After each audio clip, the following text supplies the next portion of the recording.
میں یہی فی الحال چاہتی ہوں کہ میرے بہن بھائی کسی قابل بن جائیں، ان کو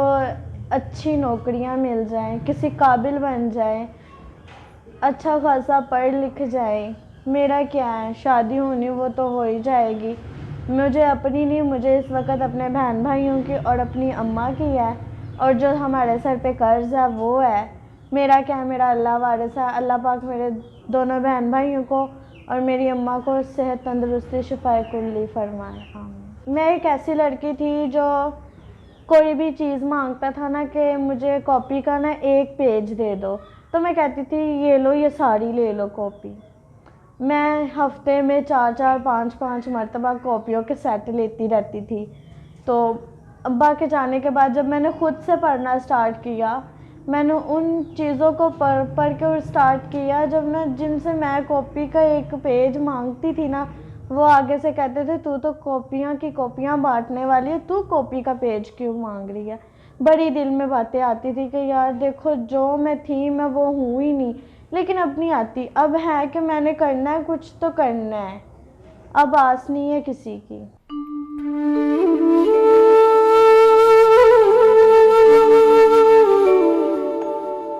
السلام علیکم، میرا نام علیشہ ہے، میری ایج 18 سال ہے اور میں لاہور میں رہتی ہوں۔ آج سے چند سال پہلے ہماری زندگی بہت اچھی گزر رہی تھی، ہر آسائش ہمارے گھر میں موجود تھی، کسی چیز کی کمی نہیں تھی۔ لیکن چند سال پہلے ایسا ہمارے ساتھ واقعہ ہوا کہ بابا کی روڈ ایکسیڈنٹ میں ڈیتھ ہو گئی، اور ہمارے حالات بڑا مشکل، بہت مشکل، یہاں تک کہ ایک ٹائم کا کھانا ملنا بھی بڑا مشکل ہو گیا۔ میرے بابا ایک مالی تھے، رمضان کا مہینہ تھا، 8واں روزہ تھا، تو بابا گھر آ رہے تھے اور روڈ ایکسیڈنٹ اتنے برے طریقے سے ہوا، پک اپ جیسے ہی بابا کو لگی، ایک سڑک سے دوسری سڑک پہ جا گرے بابا،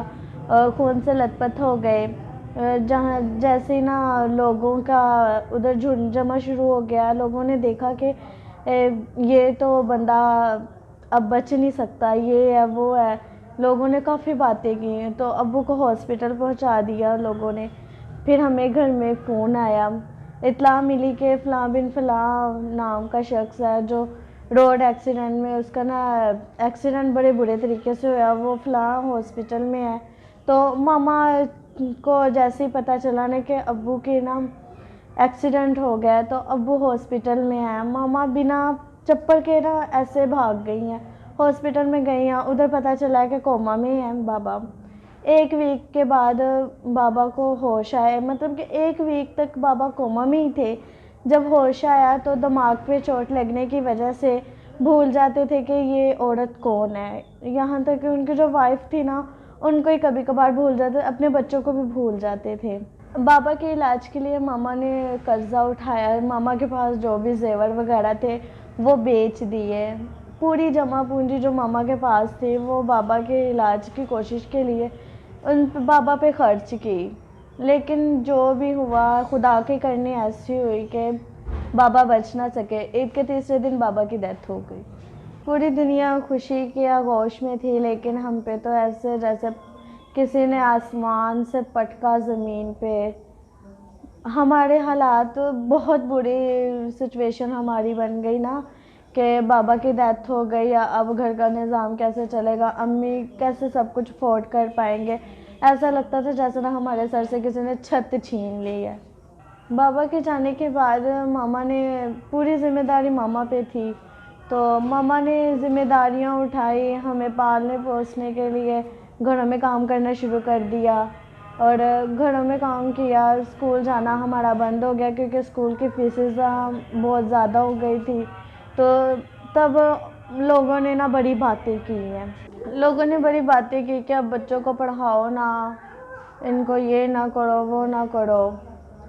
پڑھا کے کیا کرو گی، یہ ہے وہ ہے۔ لیکن امی نے کہا کہ نہیں، میں نے بچوں کو پڑھانا ہے، اپنی بیٹیوں کو کسی قابل بنانا ہے۔ جب میں نے دیکھا نا کہ نہیں ہو رہا، تب میں پڑھ بھی رہی تھی اور ساتھ میں نے سٹارٹ کر دی ٹیچنگ، اور میں نے میٹرک کلیئر کر کے پرفیکٹ ٹیچنگ کے لیے نا اپلائی کیا، جس میں مجھے اسکول میں جاب ملی، 8,000 سیلری پہ جاب مجھے مل گئی، اور میں نے ساتھ سر اٹھا کر امی کے ہیلپ کی، اور اس کے بعد امی کو شوگر بی پی اور موڑوں کا مسئلہ بن گیا، پورے جسم میں درد رہنے لگا جس سے ان کا کام چھوٹ گیا، زیادہ چلا نہیں تھا جاتا، اگر زیادہ کام کرتی تھی تو ان کا سانس پھولتا تھا، تو اسی وجہ سے پھر امی کو کام چھوڑنا پڑا، اور اب پورے گھر کی ذمہ داری میرے اوپر ہے۔ 8,000 روپے میری سیلری ہے ٹیچنگ کی، پارٹ ٹائم میں جو لڑکیاں گھر بیٹھ کے نہ کرتی ہیں، کلیپنگ وغیرہ کا کام، کڑھائی وغیرہ، میں وہ کرتی ہوں، جس سے ہمارے گھر کا تھوڑا بہت نظام چل رہا ہے۔ میں ایک ایسی لڑکی تھی جو کوئی بھی چیز مانگتا تھا نا کہ مجھے کاپی کا نا 1 پیج دے دو، تو میں کہتی تھی یہ لو، یہ ساری لے لو کاپی۔ میں ہفتے میں 4 5 مرتبہ کاپیوں کے سیٹ لیتی رہتی تھی۔ تو ابا کے جانے کے بعد جب میں نے خود سے پڑھنا اسٹارٹ کیا، میں نے ان چیزوں کو پڑھ کے اسٹارٹ کیا جن سے میں کاپی کا 1 پیج مانگتی تھی نا، وہ آگے سے کہتے تھے تو کاپیاں کی کاپیاں بانٹنے والی ہے، تو کاپی کا پیج کیوں مانگ رہی ہے۔ بڑی دل میں باتیں آتی تھی کہ یار دیکھو، جو میں تھی میں وہ ہوں ہی نہیں، لیکن اب نہیں آتی، اب ہے کہ میں نے کرنا ہے، کچھ تو کرنا ہے، اب آس نہیں ہے کسی کی۔ کبھی کبھار بڑا مشکل ہو جاتا ہے گھر کو چلانا، بہن بھائیوں کی فیسز کو افورڈ کرنا، امی کی میڈیسن کے لیے پیمنٹ نہ کرنا، تو کبھی کبھی کرائے بھی 1 2 منتھ ہو جاتے ہیں، فیسز کا ایشو آ جاتا ہے، اسکول سے کمپلینز آتی ہیں، امی کے دوائی کے لیے بھی اتنے پیسے نہیں ہوتے، پھر 1 2 ٹائم کی خوراک منگوا لیتی ہوں، جو وہ کھاتی ہیں تو وہ ٹھیک رہتی ہیں، ان کا یہاں تک حالات خراب ہے کہ ان کا ٹریٹمنٹ بھی اچھے طریقے سے نہیں کروا پا رہی۔ جب وہ اسکول ہوتے ہیں تو انہوں نے کسی دوسرے بچوں کو کچھ کھاتے ہوئے دیکھتے ہیں نا، تو کہتے ہیں کہ ہم بھی آج نا اپنی اپی سے کہیں گے کہ ہم نے یہ چیز کھانی ہے، آپ ہمیں لا دو گی۔ تو جب وہ مجھ سے آ کر نا بات کرتے ہیں نا کہ آپی ہم نے یہ چیز آج کھانی ہے، ہم نے لوگوں کو کھاتے ہوئے دیکھا، وہ بڑے مزے سے کھا رہے تھے، ہم نے کہا کہ ہم بھی ٹیسٹ کرتے ہیں، تو میرے لیے نا بڑا مسئلہ یہ بن جاتا ہے، میں خود کو کوستی ہوں کہ کیا دن آ گئے ہیں کہ میں اپنے بہن بھائیوں کو اچھے طریقے سے گائیڈ بھی نہیں کر پا رہی ہوں، ان کے فرمائشوں کو نہیں جان پا رہی ہوں، بڑا مسئلہ میرے لیے کھڑا ہو جاتا ہے۔ پھر میں 1 2 دن ان کو کر دیتی ہوں کہ بیٹا آج نہیں، ہم کل کھائیں گے یہ چیز، اللہ کرے، جب اللہ کرے گا نا ہم تب کر لیں گے، دلاسے وغیرہ دے دیتی ہوں ان کو۔ پھر جب میرے پاس آمدنی بچ جاتی ہے، 100 50 بچ جاتے ہیں، تو ان کو میں دے دیتی ہوں کہ یہ لو، ان سے کوئی اپنی چیز لے آؤ۔ ان کو جب میں اسکول کی چیزیں لا کے دیتی ہوں تو اتنی چھوٹی چھوٹی پینسلز ہو جاتی ہیں، ان کو پھر میں کہتی ہوں کہ ان کو ویسٹ نہیں کرنا، دونوں کو بیگ سے جوڑ لو اور اس سے گزارا کرنا ہے۔ بمشکل وہ ہفتہ نکالتے ہیں ان چیزوں سے ہی، کبھی کبھی کاپیز بھی ختم ہو جاتی ہیں، تو جو رف کاپیز پڑی ہوتی ہیں ان پہ ہی وہ اپنا ورک وغیرہ اسٹارٹ کرتے ہیں، اور اس سے ہی بس اسکول بھی ان کا چل رہا ہے۔ میری یہی خواہش ہے کہ جو ہمارے سر پہ قرضہ ہے 3 سوا 3 لاکھ کا، وہ اتر جائے، میری ماں کا اچھا ٹریٹمنٹ ہو جائے، میرے دونوں بہن بھائی اچھے پڑھ جائیں، چھوٹی جو ہے اس کو خواہش ڈاکٹری کی ہے،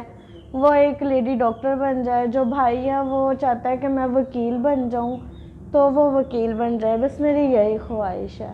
بس اللہ کے بھروسے ہوں کہ وہ کوئی نہ کوئی راستہ ضرور دکھائے گا، وہ اپنے بندوں کو نا امید تو نہیں کر سکتا، اور بس یہی ہے کہ امی کا علاج کروا لوں، چھوٹے بہن بھائیوں کو پڑھا لوں، اور جو قرضہ ہے وہ اتار دوں۔